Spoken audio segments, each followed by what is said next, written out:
പിന്നെ ഇതുപോലെ ചില ജീവിതത്തിൽ ചില ഘട്ടങ്ങളിൽ നമ്മൾ കുറേ അപവാദങ്ങൾ കേൾക്കേണ്ടി വരും. അത് നമ്മൾ ഒരു ലീഡർഷിപ്പിൽ നിന്നുകൊണ്ടാണ്. അല്ലെങ്കിൽ എനിക്ക് വ്യക്തിപരമായിട്ട് ഇപ്പോൾ അപവാദം കേൾക്കേണ്ട കാര്യമൊന്നുമില്ല. എനിക്ക് കേട്ട അപവാദം മുഴുവൻ ഞാൻ മെമ്പർഷിപ്പ് കൊടുക്കാത്ത ആളുകളാണ്. ഒരു സംഘടന എന്ന് പറയുമ്പോൾ എനിക്ക് ഒറ്റയ്ക്ക് ഒന്നും ചെയ്യാൻ പറ്റില്ല. ശരിയാണ്, ചിലപ്പോൾ അതിനൊരു പ്രൊസീജിയേഴ്സ് ഉണ്ട് അവിടെ. ഒരാൾ അമ്മയിലെ അംഗമാവണമെങ്കിൽ ആദ്യം ഒരു കത്ത് തരണം. അത് നമ്മുടെ എക്സിക്യൂട്ടീവ് കമ്മിറ്റിയിൽ വയ്ക്കും.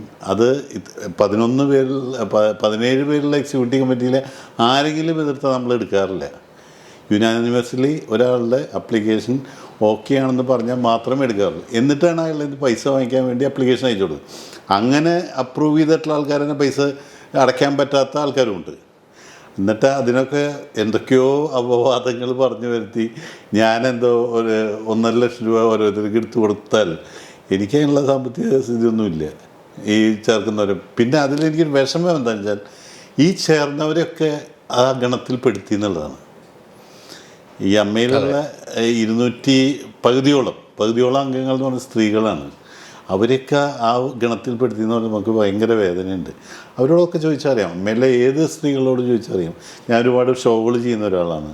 എൻ്റെ കൂടെ എത്രയോ അത് ഫാഷൻ ഷോ ചെയ്യുന്നുണ്ട്, മറ്റ് ഷോകൾ. ഇപ്പം തൊട്ട് മുമ്പ് തന്നെ അമ്മയുടെ മഴവിൽ മനോരമയുടെ ഷോ കഴിഞ്ഞിട്ടേ ഉള്ളൂ. അതിപ്പോൾ ടെലികാസ്റ്റ് ചെയ്യാൻ പോണേ ഉള്ളൂ. 7-8 ടെലികാസ്റ്റ്. അതിന് പോലും നമ്മുടെ കൂടെ എത്രയോ കുട്ടികൾ വർക്ക് ചെയ്യുന്നു. ഈ പറഞ്ഞ എല്ലാവരും തന്നെ എൻ്റെ കൂടെ വർക്ക് ചെയ്തിട്ടുള്ളവരാണ്. അവരൊന്നും അത് ഇങ്ങനൊരു വാക്കിനെ പറ്റി പറയില്ല എന്നുള്ള ഉറപ്പുണ്ട്. പക്ഷേ എന്തോ സംഭവിച്ചു. അല്ല, അതിലേക്ക് പോയി കഴിഞ്ഞാൽ 2 പേരാണ് ഇപ്പോൾ ഇടവേള ബാബു എന്ന വ്യക്തിയെക്കുറിച്ച് ആരോപണം. ആദ്യം ഒന്ന് കുട്ടി പറയുന്നത്, പെൺകുട്ടി പറഞ്ഞത് അതാണ് നമുക്കൊരു ആ ഒരു വാക്കാണ് പറയുന്നത്. അമ്മയുടെ മെമ്പർഷിപ്പ് തരാം, 1.5 ലക്ഷം രൂപയാണ്, അത് വേണ്ട, ഒന്ന് അഡ്ജസ്റ്റ്മെൻറ്റ് തയ്യാറായി എന്ന് പറയും. അമ്മയുടെ മെമ്പർഷിപ്പ് 1.5 ലക്ഷം വാങ്ങുവാണെങ്കിൽ അവിടെ എഴുതി വെക്കണമല്ലോ, തീർച്ചയായിട്ടും അല്ലേ? അല്ലാതെ പിന്നെ 1.5 ലക്ഷം രൂപ എന്നുള്ളൊരു സംഖ്യ ഉണ്ടായിട്ടില്ല. നമ്മൾ 1.30 അത് കഴിഞ്ഞ് പിന്നെ നേരെ 2.5 വന്നത്. അപ്പോൾ എവിടേക്കോ ആ പ്രസ്താവനയിൽ തന്നെ ഒരുപാട് തെറ്റുകളുണ്ട്.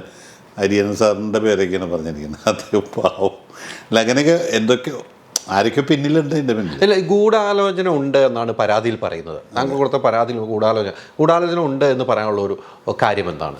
അത് നമുക്ക് വഴിയെ പറയേണ്ട കാര്യങ്ങളാണ്. ഇപ്പോൾ ഇന്ന് രാത്രി നമ്മുടെ റിലീസ് ചെയ്യേണ്ട കാര്യങ്ങളല്ല. ഇത് കേൾക്കുന്ന എല്ലാവർക്കും അറിയാം. ഇതിൽ ലക്ഷ്യങ്ങൾ ഒന്ന് തന്നെയാണ് എല്ലാവരുടെയും. ഇത് അമ്മ തകർക്കുക എന്നുള്ളത് തന്നെയാണ് പ്രധാനം. അതിന് ഇഷ്ടപ്പെടുന്ന കുറച്ച് ആൾക്കാരുണ്ട്. അതാണ് എനിക്ക് തോന്നിയിട്ടുള്ള കാര്യം.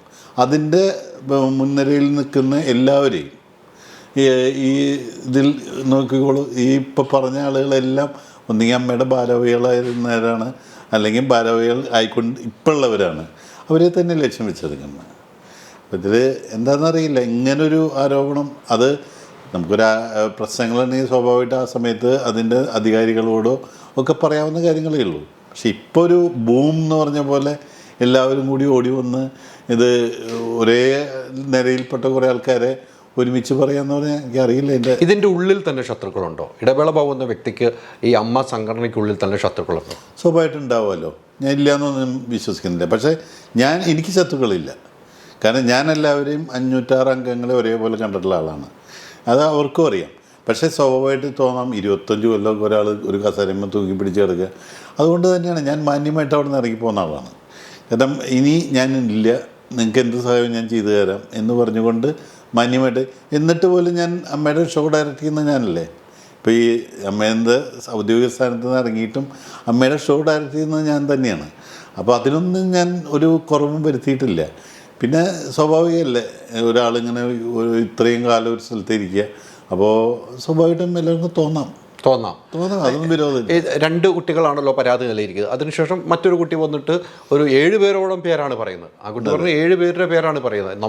ഞാൻ പറയുന്നത് ഉപ്പ് തിന്നുവൻ വെള്ളം കുടിക്കണം. അതിന് യാതൊരു സംശയമില്ല. ഉപ്പ് തിന്നുവൻ വെള്ളം കുടിക്കണം. ഏതറ്റം വരെയും അന്വേഷണവുമായി മുന്നോട്ട് പോകാൻ തന്നെയാണോ സഹകരിക്കാൻ തയ്യാറാണ്. എല്ലാ ഇതിനും സഹകരിക്കാൻ തയ്യാറാണ്. തുടർ നടപടികൾ ഞാൻ എൻ്റെ അഡ്വക്കേറ്റ്സായിട്ട് ആലോചിച്ച് എന്താ വേണ്ടതെന്ന് ചെയ്യുകയും ചെയ്യും. അമ്മ ഈ താരസംഘടന മാറ്റി നിർത്തിക്കൊണ്ട് സ്വാഭാവികമായിട്ട് സിനിമാ മേഖലയിൽ ഇത്തരം പ്രശ്നങ്ങൾ ഉണ്ടാകാറുണ്ടോ? പല പ്രശ്നങ്ങളും പല സ്ത്രീകളും അതെന്നറിയോ, ഓരോ കാറ്റഗറി ഓഫ് സിനിമയുണ്ട്. ഇപ്പോൾ എന്തായാലും സൂപ്പർ സ്റ്റാർസിൻ്റെ സിനിമ, അതിലത്താന്ന സിനിമ എന്ന് പറഞ്ഞ പേരിൽ പലതും നടക്കുന്നുണ്ട്. ഇതൊക്കെ ഈ രംഗത്തുണ്ട്, ഇല്ല എന്ന് പറയാൻ പറ്റില്ല. പക്ഷെ അതിനെയൊക്കെ അതുകൊണ്ട് പല ഘട്ടങ്ങളിൽ നമ്മളിതിനെയൊക്കെ പറഞ്ഞ് മനസ്സിലാക്കാൻ ശ്രമിച്ചിട്ടുണ്ട്. ഇങ്ങനൊരു കാസ്റ്റിംഗ് കോൾ കാണുമ്പോഴേക്കും ചാടി ഇറങ്ങി പോകരുത്, അതിൽ എന്താണെന്ന് അന്വേഷിക്കണം, അതിൻ്റെ പിന്നിൽ ആരൊക്കെയാണെന്ന് അന്വേഷിക്കണം. അതിനിപ്പോൾ ഫിലിം പ്രൊഡ്യൂസർ അസോസിയേഷൻ തന്നെ അതിനൊന്ന് നിയമാവലി ഉണ്ടാക്കി. അങ്ങനെ വിവിധ ഘട്ടങ്ങളിൽ നമ്മളെല്ലാം ചെയ്തിട്ടുണ്ട്.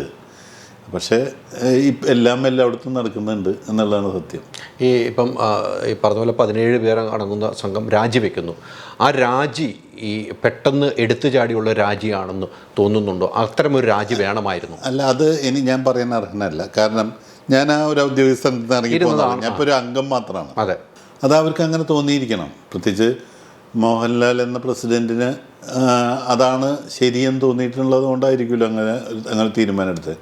ലാലേട്ടൻ എന്നെ വിളിച്ചിരുന്നു, ഞങ്ങൾ രാവിലെ സംസാരിച്ചിരുന്നു, ഒക്കെ ഉണ്ടായിരുന്നു. അദ്ദേഹത്തിൻ്റെ അടുത്ത് പറഞ്ഞു ഞാൻ ഇങ്ങനൊരു തീരുമാനത്തിലേക്ക് എത്തുകയെന്ന് പറഞ്ഞു. ഞാൻ പറഞ്ഞു ചേട്ടന് യുക്തമാണെന്ന് തോന്നുന്ന തീരുമാനത്തിലെത്തുക.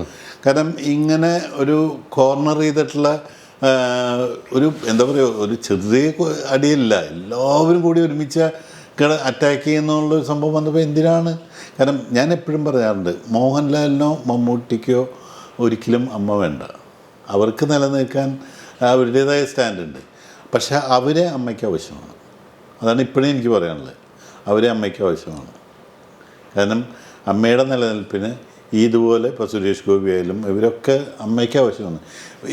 ഇത്തവണ ഒരു സന്തോഷമുണ്ടായി. ഇത്തവണത്തെ ഷോയിൽ ഇവരെല്ലാവരും കൂട്ടിപ്പിടിച്ച് കൊണ്ടുവരാൻ സാധിച്ചു എന്നുള്ളതാണ് ഏറ്റവും വലിയ സന്തോഷം ഉണ്ടായിരുന്നത്. അതിപ്പോൾ ഇങ്ങനൊരു അവസ്ഥയിൽ നിൽക്കണം. പക്ഷേ അതിനി പുതിയ നേതൃത്വം വരും, അത് ഭംഗിയായിട്ട് മുന്നോട്ട് കൊണ്ടുപോകാൻ കഴിയും. കാരണം ഇപ്പോൾ സാമ്പത്തികമായിട്ട് അതിനൊരു ഇടയ്ക്ക് സാമ്പത്തികമായിട്ട് വളരെ ബുദ്ധിമുട്ടിയിരുന്നു. ഇപ്പോൾ നല്ലൊരു അസറ്റ് ഉണ്ടായിട്ടുണ്ട്. വീണ്ടും കഴിഞ്ഞ വനിതാ ഷോയും ഇപ്പോൾ ഈ നടന്ന മഴവിൽ ഷോയൊക്കെ കഴിഞ്ഞപ്പോൾ നല്ലൊരു അസറ്റ് ഉണ്ടായിട്ടുണ്ട്. അത് മുന്നോട്ട് കൊണ്ടുപോകാൻ സാധിക്കും. പിന്നെ കുറേ ആൾക്കാരുടെ ഈ പറഞ്ഞതിൻ്റെ വൈദ്യസഹായങ്ങൾ അങ്ങനെയുള്ള കാര്യങ്ങളൊക്കെ അവർക്ക് ഭയങ്കര ടെൻഷനുണ്ട്. പക്ഷെ അതൊക്കെ ഒരു സിസ്റ്റം ഉണ്ടാക്കി വെച്ചിട്ടുണ്ട്. ഞാൻ പോരുമ്പോൾ തന്നെ ഉണ്ട്. എല്ലാ 1-ാം തീയതിയും അവർക്ക് കൈനീട്ടം കിട്ടും എന്നുറപ്പുണ്ട്. അത് മുടങ്ങില്ല. ഈ മോഹൻലാലിനെ സംബന്ധിച്ചോളം എനിക്ക് മനസ്സിലായി, ഞാൻ ഇതിനു മുമ്പ് അമ്മയുടെ വാർത്താ സമ്മേളനം WCC വിഷയം ഉണ്ടപ്പോഴും മോഹൻലാൽ അസ്വസ്ഥനായിരുന്നു എന്ന കാര്യത്തിൽ നമ്മളെല്ലാം വാർത്ത കൊടുക്കുന്നത്. അന്നും മോഹൻലാൽ ഒരു രാജി എന്നൊരു സംഭവത്തിലേക്ക്, കാരണം അദ്ദേഹത്തിനെല്ലാം ചുമക്കാൻ കഴിയുന്നില്ല. പഴി വരുന്നത് മോഹൻലാലിലേക്കാണ് പോകുന്നത്, ഒരു പ്രസിഡന്റിലേക്കാണ് പോകുന്നത്. അന്നും അദ്ദേഹം രാജി സന്നദ്ധ അറിയിച്ചിരുന്നു എക്സിക്യൂട്ടീവ് യോഗത്തിൽ. ഞാനന്ന് വാർത്ത കൊടുത്താണ്. ഉണ്ടോ ഇല്ലയോ എന്ന് നിങ്ങളാരും സത്യങ്ങൾ എന്നോട് പറഞ്ഞിട്ടില്ല. 2ാം ഘട്ടം ഇത് ഇന്നലെ തന്നെ ഞാൻ ഈ വാർത്ത കൊടുത്തിരുന്നു. മോഹൻലാൽ അസ്വസ്ഥനാണ്, രാജിക്കൊരുങ്ങുന്നു വാർത്ത കൊടുത്തിരുന്നു. അതും ശരിയാവുന്ന നിലയിലേക്ക് വന്നു. അന്നും ഒരു അസ്വസ്ഥനായ മോഹൻലാലിനെ എനിക്കറിയാവുന്ന ലാലേട്ടൻ ഞാൻ കണ്ടിരുന്നു. ഇപ്പോഴും ആ അസ്വസ്ഥത ഞാൻ എനിക്കറിയാൻ കഴിഞ്ഞതു. അന്നും ഇതേ തീരുമാനം എടുത്തിരുന്നില്ല അന്ന് ലാലേട്ടൻ. എന്നല്ല, ലാലേട്ടനൊരു കംഫർട്ടബിലിറ്റിയുടെ ആളാണ്. കാരണം ഈ പ്രശ്നങ്ങളിൽ ചെന്ന് ചാടാൻ താല്പര്യമില്ലാത്ത ഒരാളാണ്. കംഫർട്ടബിളായിട്ട് പോകണം, എല്ലാവരും സന്തോഷത്തിലിരിക്കണം എന്ന് ആഗ്രഹിക്കുന്നത്.